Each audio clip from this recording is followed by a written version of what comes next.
We're going to move on to rugby, and I'm delighted to say Ronan O'Gara is with us this morning. Ronan, how are you doing? Good, how are you? Yeah, good. We should talk a little bit about the Pro 14 final, but I wanted to talk a little bit more about the semis and just to get your thought really on what happened to Munster in the game against Leinster, because it looked like they were in it for certainly a portion of the game, but in the second half there was a gulf in class between the two teams. And what do you put that down to? This could be short. I actually haven't seen the game. Right. Sorry, my apologies. I had to download it. I was coming back from South Africa. I expected to have it, and I didn't get it. And I could make something up, but I haven't seen it to comment accurately on it. I did, however, see Glasgow Ulster, and that was a very lopsided affair. So Glasgow were good, but I think Ulster to concede 50 points were particularly disappointed with that, having, I suppose, reinvented themselves throughout the season. Yeah, and particularly given how well Ulster played at the Aviva against Leinster in the Heineken Cup quarterfinals, there was a sense that this Ulster team was actually different from previous Ulster teams, and they could put together away performances, but what happened? Yeah, I would agree, and I think the bitterly disappointing aspect for Ulster would be conceding 50 points in a semi-final. It's a big game. They're on show. Defence really kind of is a measure of what it means and how much you care for your teammates. And honestly, everything that Glasgow tried came off to such an extent off kind of mauls. They were doing blind chips and they were getting it between the two brothers, and they managed to score a fantastic try. But scores like that would be very disappointing, because I think Gerald Payne has done a brilliant job there in terms of, I think, under radar, establishing a good culture there and how to defend for each other. But unfortunately, one of those games puts you back to square one, and that's where they seem to be now, having probably made huge progress over the season. So Glasgow were good, no doubt about it, but I just think Ulster would be very disappointed.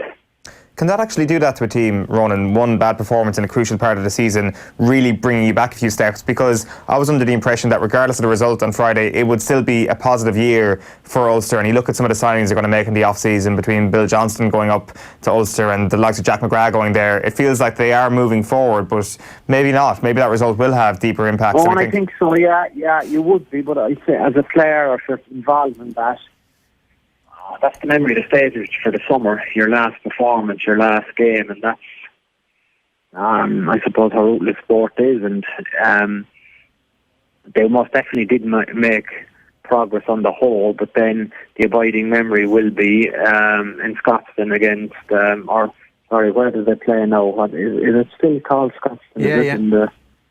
But just with a new surface, is it?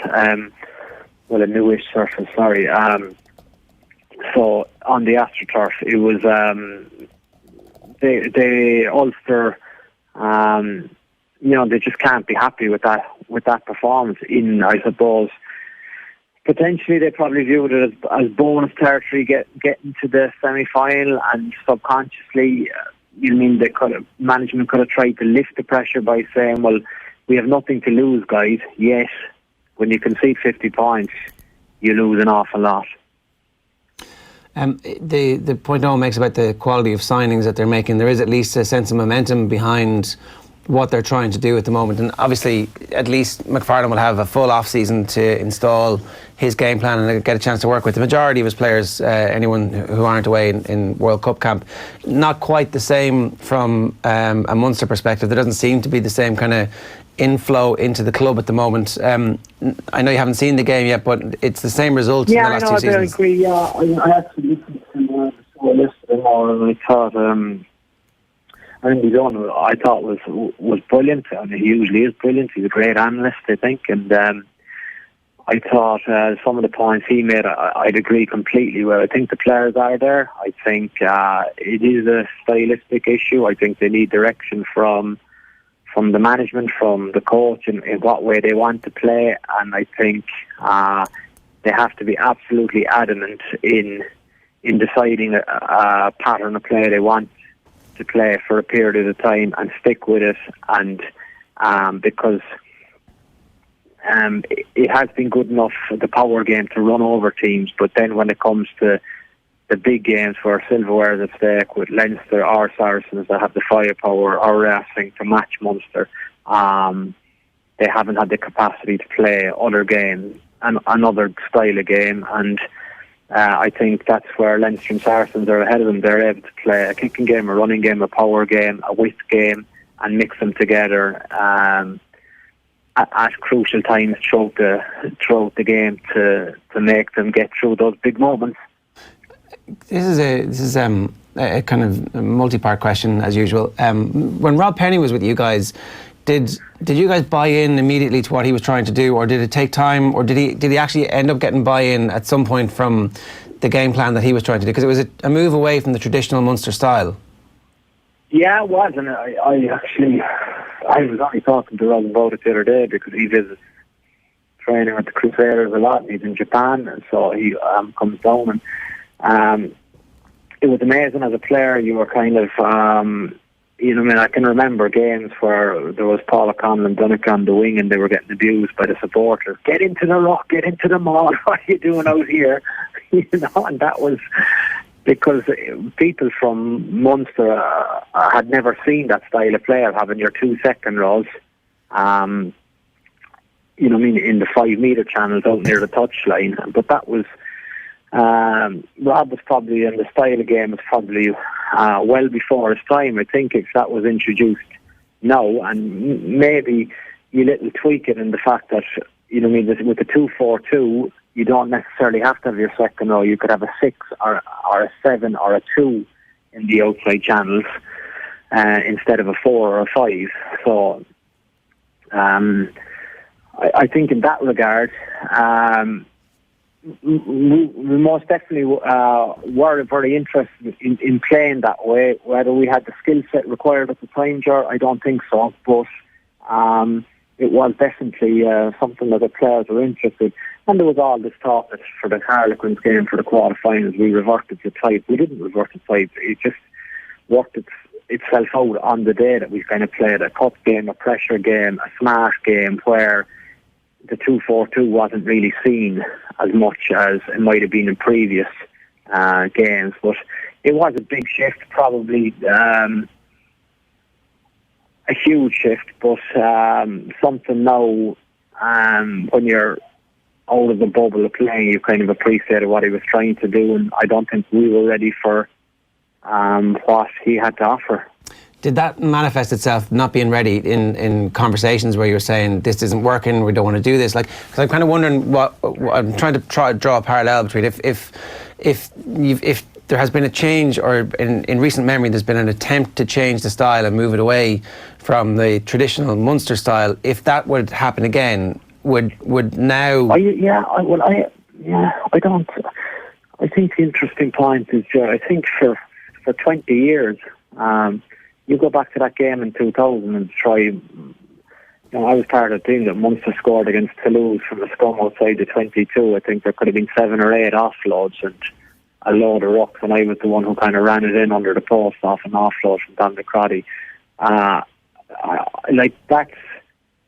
wouldn't be associated with Munster rugby, but I think people that get the game would say, yeah, they've always been the capacity to have a strong kicking game, but also, play rugby and smart rugby when it's on. But what has probably happened, I would say, in the last number of years, it has been a resort to a huge pressure game of box kicking and going after the ball that way, while neglecting the capacity to maybe strike from different areas of the pitch when it is on. That would be my only, I suppose, not criticism, but feedback from afar from watching the team, that there's only so much, I suppose, box kicking that people not can put up with, but can endure. But they also want to see, a 15-man game from Munster. Yes, they love a maul. Yes, they love a line-out drive. Yes, they love a Gary Owen, traditional, smart play. But they also feel that the team probably, with someone like Chris Farrell, Earls, Scannell, Conway, Sweetman. They still have a lot of good players that would feature in a lot of teams around Europe. So I think probably the piece where people would like them to see more of the team would probably be in an all-round ball in hand game. Rory Scannell is an interesting point in case, because Alan Quinlan was in yesterday saying it looks like he's kind of had the off-the-cuff stuff coached out of him, and Don Lennon's talking today about how Munster just aren't using him properly given the skill set that he has, that he tends to be somebody who's tasked with bringing the ball into contact, as opposed to, he's a good passer, he's got a step, he can kick the ball. The game isn't varied enough at the moment. Yeah. Well, exactly, and that's, I suppose, you see the best of guys, depending on how you set the team up, sure. The team is set up really, I think, to exit their half without, or as minimum rucks as possible, i.e. Catch a kick-off, set a ruck, and Conor Murray box kicking. That's essentially what they do in their own half. If it's a line-out, they drive it and they kick it, a box kick. But there's very, I suppose, little imagination at times in terms of having a go. And having a go in that regard, so, if you have a midfield scrum, you have 3 defenders one way, 3 defenders the other side, and you have 15 in the middle of the pitch. Jero has to hedge his bets on where he thinks the opposition are going to strike from. So in Munster's case, that means you could have Carberry stacked first on the right, you could have Scannell stacked first on the left to bring his left foot kicking option into play. But I don't think I can recall a lot of times he's had the ball in hand and either put it through or created a kind of a midfield play, emphasising his strengths. Is it a simple case of just getting a good attacking coach to add the layer that already exists, where clearly the defence was one of the best in the Champions Cup, and yeah, but I don't know. Yeah, that's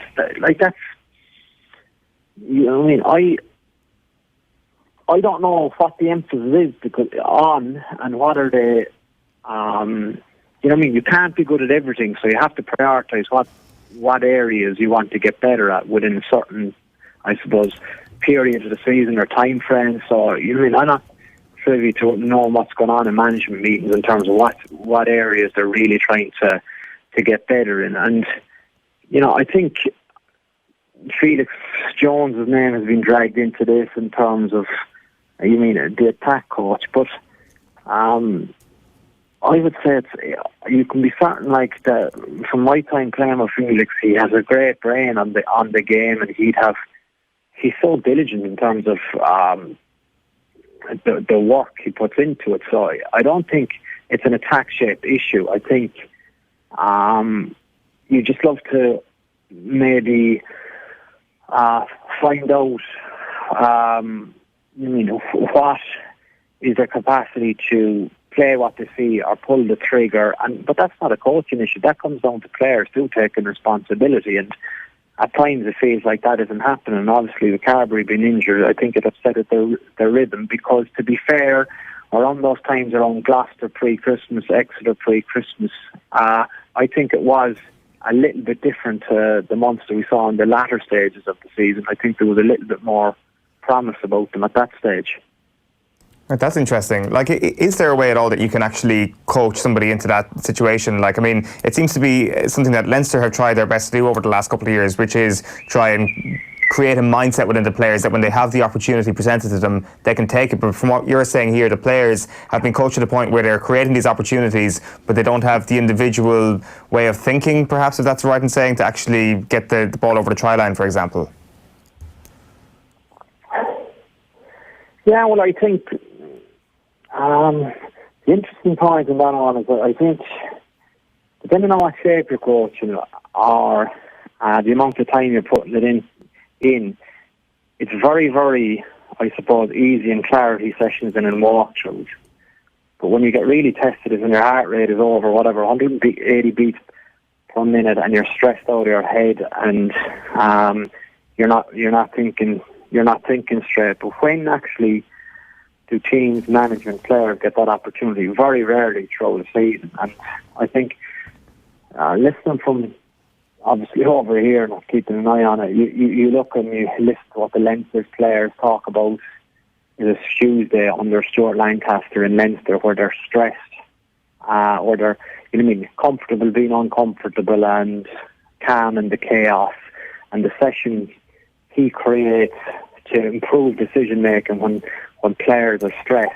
I think it's something you really have to train, and you have to have a big emphasis on, because it's all well and good having a great, I suppose, system and attack system when the defensive passes and the defence don't get off the line. But you look as good a team as Leinster are, when they came up against every other team bar Saracens, it isn't an issue. But it just shows when you have a defence as good as Saracens that even the best of attack systems, and Leinster are one of the best attacking teams in the world, it struggles. But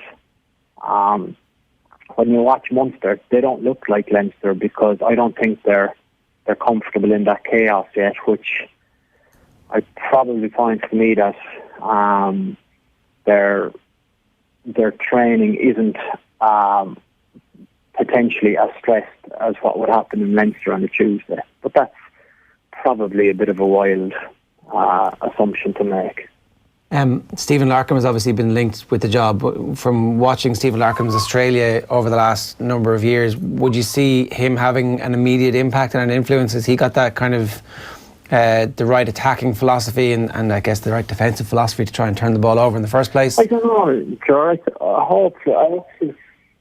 It reminds me of what Andy Dunn said. I think that the key point is that whoever takes control of that area of the game needs to have extremely thick skin, be very, very concrete and firm in his beliefs and how he wants the game played. I think probably needs to be hugely experienced and have probably experiences of hugely positive and negative experiences in his coaching career, but also someone that the players will get huge direction from and conviction from, in terms of this will be tough for a few months, boys, but I reckon if we can persist with this and get buy-in from you, I think we may have a really good season. I think that is exactly what is required now in terms of, Munster have so many, I think, good things going for them. What works for them doesn't work for Leinster and never has. What works for Munster is that they have traditionally had big areas of strength and a strong set piece, strong line out, a strong drive, strong kicking game, but they've also had a strong attack game. And it can come back quickly with a bit of confidence, but the minute there probably isn't confidence in the individual and there isn't confidence in the system, so it looks probably worse than it is. So I think from the players' point of view, they would love someone coming in and owning that area, and this is how it is. And if you're on board, get 100% on board. If not, ask questions, but ask questions for a while and then commit to it, and it could be interesting. Yeah, Ronan, good stuff. Last time you were on, you said it was decision time for you. Are you any closer to a decision yet? No, I'm not. I haven't even. I thought of it. I said 7 or 10 days. I said it's probably 17 days, is it? So, no, I haven't. I actually we were in Glasgow and we were in Cape Town, and then got back the early part of this week, and now we have the Blues at the weekend. So no, it'll drift into next week at least anyway, Ger. Yeah, no worries. Well, listen, Ronan, best of luck with the decision making, and thanks a million for the analysis this morning. Take care. Thank you.